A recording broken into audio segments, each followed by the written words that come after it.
All right, so cholera is a big issue in Ghana. Yesterday I did talk about it with the AMA, and I still can't understand why in 2014 we're having to deal with cholera, the way that it is coming, over 3,000 cases reported and so many deaths already. It's really alarming. This shouldn't be happening. All right, so this morning I'm hosting the Minister of Local Government and Rural Development, Mr. Julius Deborah. Thank you so much for your time here on the AM show. So waste management and sanitation, that's at the core of this cholera outbreak. I've got to ask you, how do you feel about the fact that in 2014 we're having to deal with cholera? Well, generally, I also feel very bad. It shouldn't have been the case, but this is where we find ourselves. I think part of the problem has been as a result of the backlog that we had as far as the collection of refuge in Accra. But why should there be a backlog in the first place? I mean, when we know the effect of it. Well, to a very large extent, it could be partly due to systemic failure, which I will explain.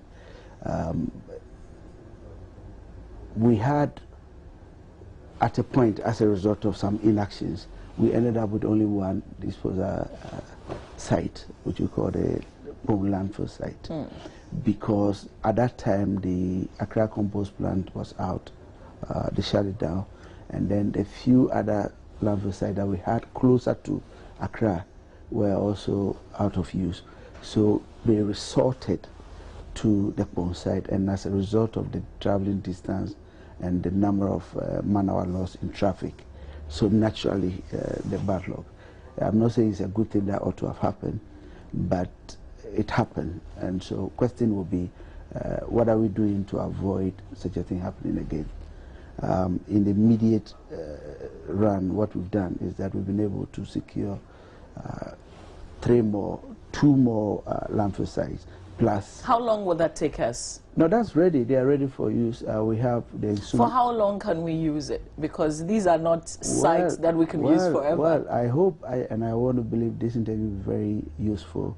If you ask me a question and you want me to, because anytime I attempt to answer, you interject. Oh, no. I was just doing a follow-up, sorry. Anyway, so we have two sites in operation, the Insumia site and the Sonitra pit. They are operational. Then we also have the Accra compost plant back in operation. What this means is that at least there isn't that much pressure on the home, and we also don't need to travel that long distance to be able to dispose of our waste. That is one effort. Yeah. Now the second effort is that in the wake of all this, we had to immediately put a team together to ensure that all the backlog is evacuated, which we are almost done with it. And then we realized that we don't want this thing to appear to be like an event. So after evacuating the backlog that we see, what next? And so we've got measures in place to ensure we're giving ourselves 100 days to combine the constant cleaning up plus a public awareness campaign, which we think is also necessary because one major factor in all this has to do with the attitude that some of our people have acquired without necessarily knowing the implication of things they do or things they take for granted. So we are thinking there should be a massive attitudinal change, which we can achieve through a public awareness creation, of course, with assistance from mass media, churches, and imams at the mosque. So that is also ongoing, sideline the activities that we need to do. I must quickly also add that part of the problem has also been the inaction on part of officialdom. If you go to the various assemblies, we're supposed to have a team we call the health inspectors, what some people normally... The town council? The town council kind of thing. Now, it's a little strange when people report back to you, giving the impression that for the past maybe 1 year, nobody has committed any sanitation offenses. And so one of the things that we're doing is that I think last week we issued a directive to all the district assemblies that we want them to take enforcement seriously and that they need to furnish our office with at the end of every 2 months they should furnish our office with a report on the number of people they've been able to prosecute or process for prosecution on sanitation related offenses. We are thinking that if we roll all this out together, we stand to avoid what has happened. It's a shame, and I'm very sorry. You know, the Vice President gave the AMA 10 days, which interestingly ends today. But yesterday when I asked the question, I was told that he had been extended to 100 days, and you confirm it. Well, it hasn't, it's not an extension. Now, the first 10 days ultimatum that was given was to evacuate the heaps. We identified about 18 sites that needed to be evacuated, which I can confirm that of all the 18 sites that were identified has been evacuated. However, you note that human nature as it is not something that you can take certain action and expect that will be the end. Because most people still need to be educated and conscientized to stop some of the attitudes that are contributing. So I've always said that the ministry will play their role, the city authorities will play their role. But trust me, if we don't find ways and means to reach the citizenry to also play their part, this problem will still linger on. And that's why we have decided that if that's the case, then in addition to the 10 days, or at the end of the 10 days, we should have an extended period of 100 days, which we believe that at the end of the 100 days, things will change and we'll be able to set the tone for the new direction that we want to go. I mean, all these are short-term measures, but to avoid this happening again, we also have some mid-term solutions that I think, if time permits, I can touch on. But one of the problems yesterday, the person I hosted was is the environmental technologist at the AMA, and he did mention that one of the major problems is the fact that people use the beaches and places as toilets, you know, and the education really was the fact that these are not people in houses. But these are people who occupy places that they are not supposed to occupy. So they are sleeping in kiosks, you know, they are facilities that are not completed, they are living in them, so that they don't have places where they can go to the toilet and that they use, you know, just anywhere that they find. And I thought, okay, this is brilliant that you've been able to identify the problem. But how can we get rid of people who are living in illegal structures? Because since some of the problem, or if you like, majority of it is coming from them. Well, that is one identifiable group, you see, because as we speak now, over 50 to 60% of the general population in Ghana lives in the urban area. But there's been what we call the urban poor, who are also emerging, though we're not paying attention to them. And so these are not issues that can be tackled instantaneously. So as a ministry, we've come out with an urban policy that we're following. Plus, as part of the measure to curb these things, we have the thinking that, look, if something is done to improve on the living standard of people, some of these things could be things of the past. For example, there is a new direction that, look, instead of we continuously spending money in putting up public places of convenience with this social concept in mind, how about encouraging house owners to have public places of convenience within their houses? That is one thing we're looking at. Plus, again, the philosophy into the long term is that if the lives of people improves, naturally, most of them would like to leave the public places of convenience and try to have their own places of convenience. So one of the things that we are doing from the ministry in the long term is to think of how to get people engaged, you know, to be able to do things on their own, which of course feeds into His Excellency's vision on small enterprise development. But that is leading to the launch of the Yes. Yeah, the Yes Foundation. Is that the link you're making? The Yes thing is specifically, if you are listening carefully, is specifically geared towards the youth. Basically, they want to encourage youthful people into entrepreneurship. But what we're thinking about as small enterprise development encompasses everybody. Okay. The ladies in the village, the people living in the urban slum areas and things like that. So that is another program altogether. But so what exactly would you give them? This is a new initiative, right? Yes, what is going to happen is that if you study carefully, one of the things that we lack, or our people lack, is access to affordable credit. And I'm saying affordable credit because people go to other places to look for funds, and they are charged very high interest rate and stuff. So it doesn't really help. But we believe that if you take most of the successful people in this country, probably they are not the people with and without any malice to people with PhD and MBAs. They are basic people like the Dangotes and things who just got an opportunity to be able to do something that they have the talent for. So that is one of the direction of his thinking, that if we are able to do, and of course, normally people will say, but you've done things of similar nature in the past and nothing happened. Now, what we have seen went wrong previously is that most of the people that got access to this assistance thought they were a gift. They thought it was dole out from government. And in some instances, people will even say, well, I am a party activist, and once I've gotten this, I won't work to pay. But the difference now is that what we're going to do will be through an arranged on-lending groups.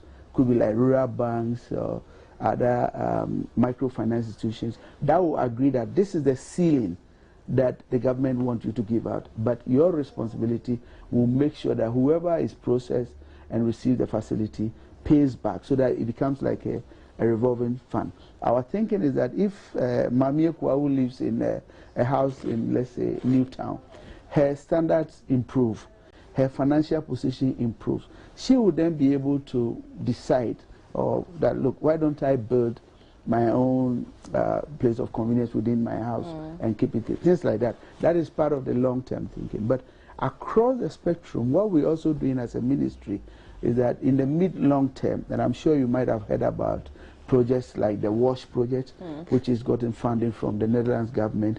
We are building 3 more additional landfill sites in the Ghana areas of the Gamma area. And then people also argue that, look, so this day and age, are you still talking about landfill sites? So as a ministry, we step out our effort to look at other alternate uses to the garbage. Because garbage in real terms is not just waste. As somebody said, something you can recycle. You can recycle. So we're looking at, we've already piloted separation of garbage, for instance, at our ministry. And it seems to be working, which we want to deploy. For example, you find 3 boxes. One says labeled plastic PET bottles, other says paper, and and then the other one says organic material. Now, if you do this, there are guys who go around to collect the PET bottles. So you don't even need to spend money to. Every morning they walk to the place and say, yeah, we are coming. And they actually even pay you for the bottles. They give excellent, you excellent. So in order for it not to be like just talk, we're just finishing the pilot, and very soon we are going to deploy it. So we'll be glad, say, a institution like Multimedia says, look, come and place 3 dustbins for us, so that we'll start the separation. Now, there's also talk about waste to energy, waste to turning the waste to compost materials. And so these are some of the things that we are seriously talking about. Plus, I'm sure you've also heard about the Gamma project and Conti project and things like that. These are projects that, if properly executed, to see to it that the Korle Lagoon is drained, and then most of the sewage system we find in and around Accra will now go underground, as we see in other jurisdictions. Plus, they're also going to build what we call the transfer centers, because you notice that most of the garbage, especially in the business center, if you put the garbage there, and the traveling distances for the contractors who cut them out is long, it becomes difficult. So we're going to have areas demarcated as collection points, so that there will be people using tricycles and other smaller vehicles to cut all these things, send them to the collection centers, and then the collection center will then send them to the processing center. So in the mid-long term, there are other arrangements that we believe, if properly followed, will be able to. These are excellent ideas. Do we have timelines? Yes, let me say, with regards to the short-term measure, they are already in place. We have this landfill that I just mentioned, and the compost plant being back, plus the decision to enforce the bylaws. And I must say again that, you see, one problem we also have in this country is that we like to trivialize issues and politicize issues. So yesterday, I don't know whether you heard about it, we decided to involve what they call the GIBA, Ghana Independent Broadcasters Association. Yeah, we carried it in our news. Oh, lovely. I appreciate it. Yeah. So they came, we realized that we cannot do this alone, because sometimes when the TV stations and the radio station, when you advocate for something or when you talk about something, the citizenry tend to buy into it more than the politicians. So I can imagine that if we don't get GIBA or the private mass media to help us educate the people, you'll be surprised that there will be radio stations, people that just drove in their nice vehicles and littered. Yeah. As soon as there's discussion on sanitation, they are the first to pick the phone and say that, yeah, the city authorities are not, because, but forgetting that they did it. Now, if there is a cholera outbreak normally does not know that who littered and who didn't. And so the responsibility part of it comes to all of us to be each other's keeper. So that if you see someone doing something wrong, at least you can prick their conscience by telling them. I have driven behind people who would throw things. I mean, somebody was chewing granules and kept, as soon as it's cracked, you see the person throw it out. And I didn't know what to do. Yes, I mean, I was driving behind. What could I have done? Yes, Pick up the car number and call a radio station. I mean, so in that instance, as citizens, what can we do? Yes, what we need to do is what has been started, the campaign, awareness creation. Awareness creation may not necessarily be the responsibility of central government. It's something that we should all buy into it. It's just like saying, if you don't drink clean water, you die. And so then it gets embedded into our system, and nobody walks into gutter to fetch the gutter water and drink. But you know, these people who do it, they are people who know the right thing. Yeah, that's why you need to work on their conscience, their minds and hearts. I'm sure with what we want to do with media houses like yours, if we do it effectively, we cannot eradicate that attitude, but we'll be able to make some changes to a very large extent. For example, we're trying to involve school kids. We're trying to involve the clergy and the imams of the mosque. We think that if everybody goes to church, and let's say continuously for 2 months, at the end of every preaching session, the pastor says that cleanliness is next to godliness. Anybody who leaves this chapel and litters, your prayer will not be answered. I'm telling you, people will take it serious as if that is instruction, and they will follow it. We're hoping that we'll try it. But when people try to read political meanings, and the moment we start prosecuting people for sanitation offenses, they go and say, look at NDC government. Now they don't have anything to do. All they want to do is that just that I pour some rubbish in front of my own house, they want to prosecute me.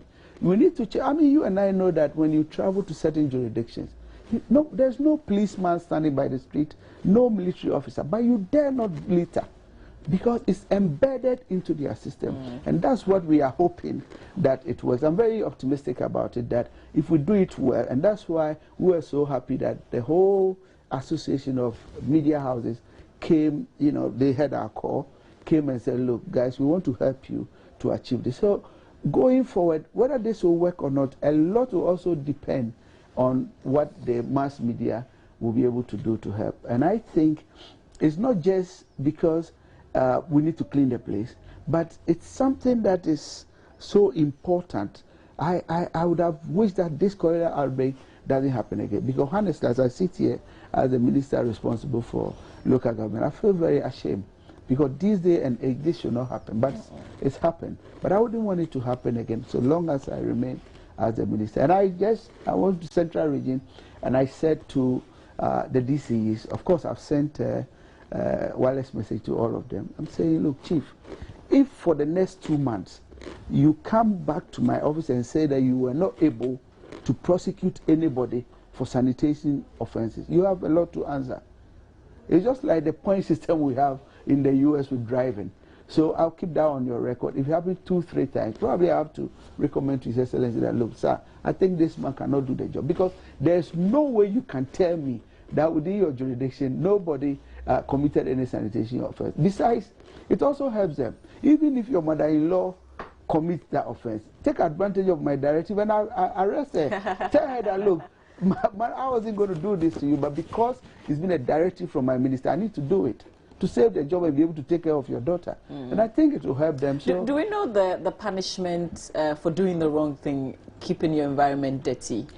Would it be deterrent enough? Yes, it depends, you know, because these are bylaws that are generated by the various assemblies. The assemblies are supposed to be local government. They're supposed to be government on their own. So each assembly have their own punishment and things like that. But I think generally it's not that punitive. However, going forward, if need be, we have to do that because this is a serious issue. But what's the difference between what used to happen and, because I was assured yesterday that these town council men still go around. But what's the difference between what used to happen? Because then I remember my mother would say when you put something in, like, they will come or they are coming or, you know, what's the difference? Now we don't have that kind of... Two things has happened. The first one I think I can freely talk about. I want to believe that there has been some change in population. We should all admit that the population is shot up. And I also just indicated to you that from surveys done, almost up to 60% of our population are migrating to the cities and the urban centers. And I must admit that I think we had underestimated the importance of keeping your environment and sanitation clean. Recently, I was privileged to travel with His Excellency the Vice President to the AU Summit. And one of the issues that was tabled at the summit was that they've observed that across Africa, we are not paying much attention to waste management and that they are encouraging the governments to try and follow up. And we will take clue from that and make sure that. Now, coming back to your question, the second problem, which I cannot categorically say because I don't have evidence, I suspect that maybe some of these inspectors go around and see maybe a watch seller who is not doing the right thing, and maybe instead of accosting and prosecuting or processing her for court, probably will exchange some favors or a smile. But if we put the guys, because we agree the problem is about enforcement. So if it's about enforcement, it must start from me to the DCEs, and then from the DCEs to the officers. The DCEs, I've told them that if you don't file any report with my office indicating that you are making the efforts or the number of people you've processed, you have something to answer, which may cost you your job anyway. Okay, so that will put pressure on them. Yes, and so if a chief executive is just going to sit down and allow the people not to work or take favors or whatever and not prosecute, once the 2 months comes to, and I filed a report with His Excellency, and I said, sir, this gentleman says that nobody committed sanitation offense, but when I send my environmental health unit, they claim that they saw that certain things were not being done right. And it's not personal. It's about a mandate given for us to work. And that one I can guarantee you. Normally I don't want to give promises, but I can just keep an eye and watch whether I'm going to relent on this or I'll enforce it. Are you convinced that you get the necessary support? The greatest deal is that I've gotten the support of His Excellency. And just yesterday, there was a meeting that, again, he raised these issues with me and said, look, so long as I've given you the mandate as the minister responsible for this, I want to see you work.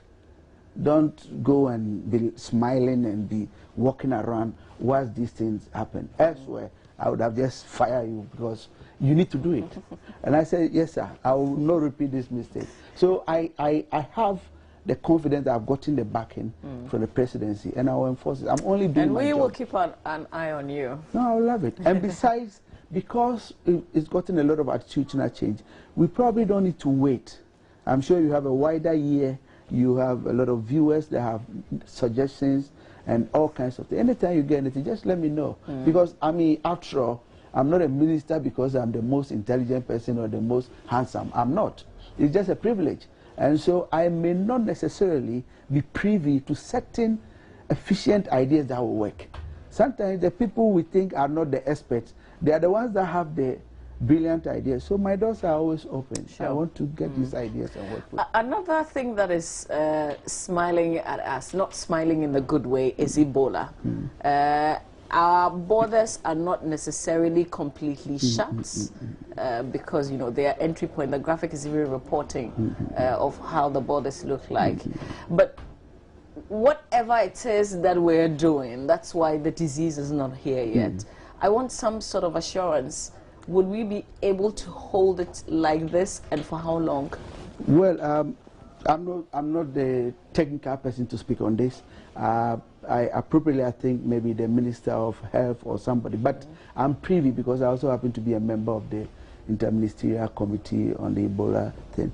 I must assure Ghanaians that the first thing that is being done is that as a government we've taken serious measures at it. They are not, and we are not underestimating it at all. So, for example, we've made sure as we speak now, we've identified 3 key major treatment centers, and we are designating all the regional hospitals as sub-treatment centers. And then we also have people going around to check on early warning signs. At all our major entrance points, provision has been made to make sure that people with symptoms could be easily identified and trailed. Just after yesterday's meeting, there's been, I'm sure the statement will be issued, but there have been additional measures taken to tighten it up, because the president happens to be the chairman for ECOWAS. So it is also his responsibility, since the epidemic is across West Africa, to take that extra strenuous measure. And so funds has also been provided. All necessary things that needs to be acquired have been ordered. Some have even arrived already, and they are expecting more. For example, there's this thermal detectors that I'm told if you have it, once you walk through it at the entry point, it will indicate or blink or something for them to take a second look at you. But I have a strong feeling. So we have that equipment. Yes, the briefing I got yesterday is that it's almost arriving. Okay. But I have a strong feeling if you speak to maybe the Minister for Health or the Minister for Communication, they will be able to give you more detail. But what I can say is just to reassure the citizenry that we are doing our best. However, the onus of protecting yourself to a very large extent lies on you. We need to be careful. You know, we have a lot of traditional practices. For example, if somebody should die, sometimes some people even want to go and hug the dead body, they want to touch it, and these are all things that as precautionary measures, if somebody indicates some symptoms that are very, very tricky, then we need to be very careful by touching. We've always been told to be wary about handshaking and the use of sanitizers and all that. So these are all in place, but I'm sure very soon there's going to be a massive awareness creation campaign that will also, if we all listen carefully. But sometimes for example, I think last week I had a report on one of the radio station, and I'm saying this to give you another, by the way we trivialize things. And somebody was boldly saying on radio that, look, as for me in our local parlance, me need Ebola be and women, like I'll chew my bush meat, blah blah blah. But a station was broadcasting it, right? I was expecting that at the end of broadcasting it, they should rather condemn what the guy is saying, he shouldn't embolden others to continually eat, because there's been an health advisory given that don't consume, but anyway, I don't know whether I'm the right person to say this, but we need to. But I get you, because sometimes as we're freeing ourselves, I mean, it could be a joke, but somebody may not get it. Yes. Somebody could just believe what you're saying, and go ahead and eat fruit bats. Nothing will happen. That's that kind of thing. But if people say something on, especially radio, because a lot of people take whatever they hear on radio as the gospel truth. So anytime, sometimes when I get people make passing remarks that are too erroneous, and I expect somebody, the host or somebody, to correct it, they don't correct it. And others walk away and they say, oh, you see Ebola cry, when you chew bush meat, it rather makes you strong. But the guy who said it said, yes, he's eating his fufu and nobody dare tell him not to eat bush meat. You know, but anyway. I was monitoring, I think, the BBC this morning, and an MP in Kenya was talking about flights from West African countries where the disease has been, discovered. And I'm thinking, you are part of the ministerial committee. Right. Have you thought about banning aircrafts from countries where we know that Ebola is visible? Yes, it came up. But what we found out that the airlines themselves have started avoiding countries that are Ebola outbreak. Okay. Yes, I can't remember offhand. Because I think the Kenya MP was talking about Kenya Airways still going to such places. Okay. And I know that Kenya Airways comes to Ghana as well. Okay.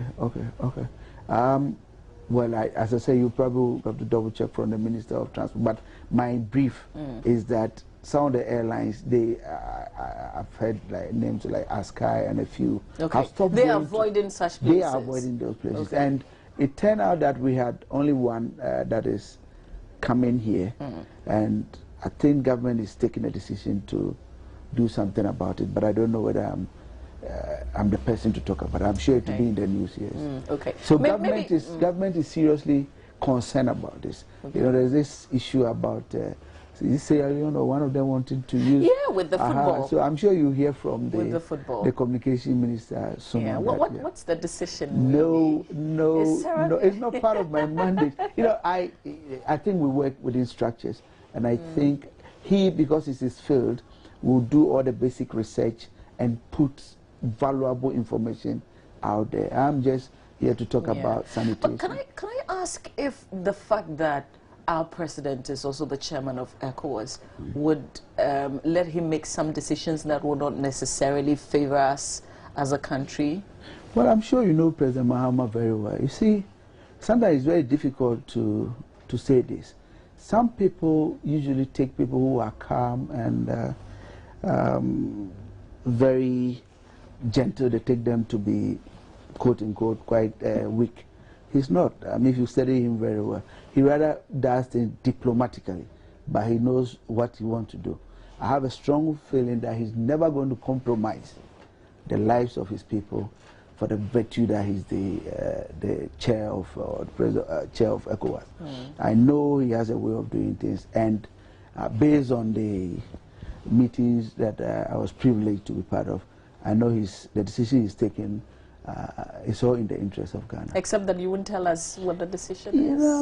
It is a privileged information. I would have loved to, but I'm sure the communication minister will be giving a more detail. I think he'll be doing a press briefing today or something.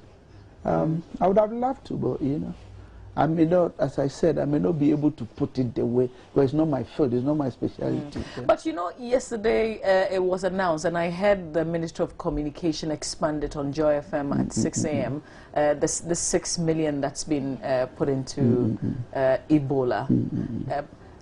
Are we given the same kind of attention to cholera, for instance? Yes, we give it the same attention to cholera. Just that, you see, sometimes it's not, let me put it this way, you don't necessarily need to use money in getting whatever you want in certain cases. In the case of cholera, most of the antidote is preventive, because we all know that cholera is fecal matter related and contamination through water and food. Now, if we are able to educate ourselves effectively and everybody realizes the need to avoid things that will lead to contamination or they contracting cholera, we will reduce the number drastically and then use the money to take care of people that unfortunately will be affected.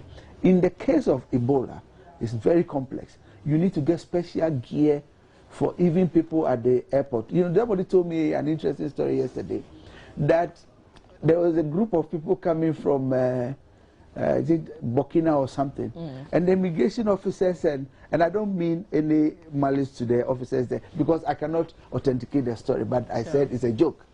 Now, the moment they saw the guys coming, they said, this guy looks like people with Ebola, so they all vacated from their posts.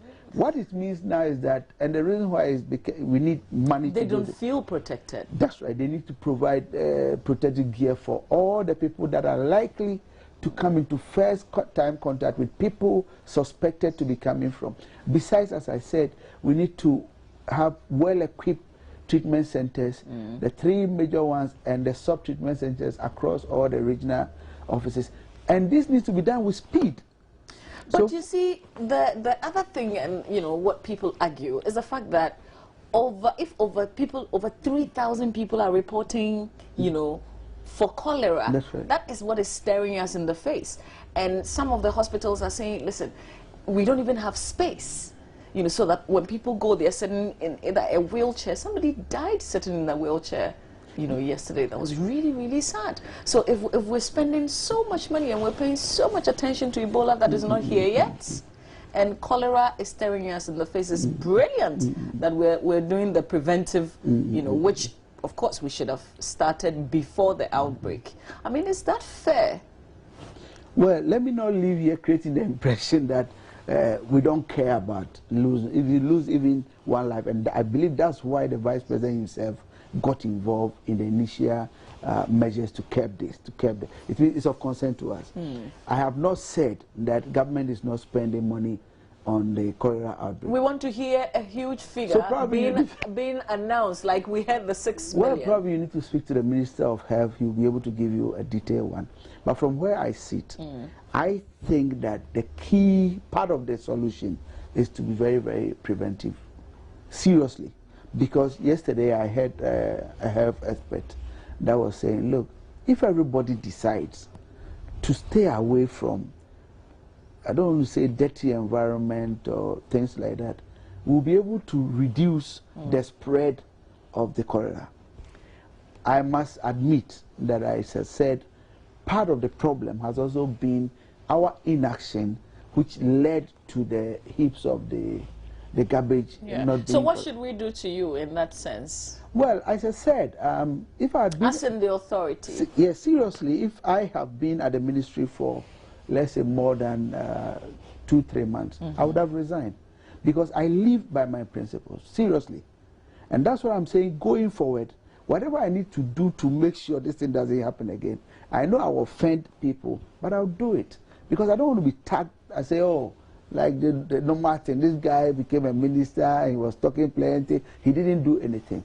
First move that should convince you is that I don't think it's easy to get Giba or the whole private mass media giving you free airtime. Think about this. You know, so that is the first thing. I just went to them, met their president, and explained as a chief, this thing has happened, but I don't immediately have any budget for it. But if we're able to take an action, it will reduce or alert people to avoid further spread of it.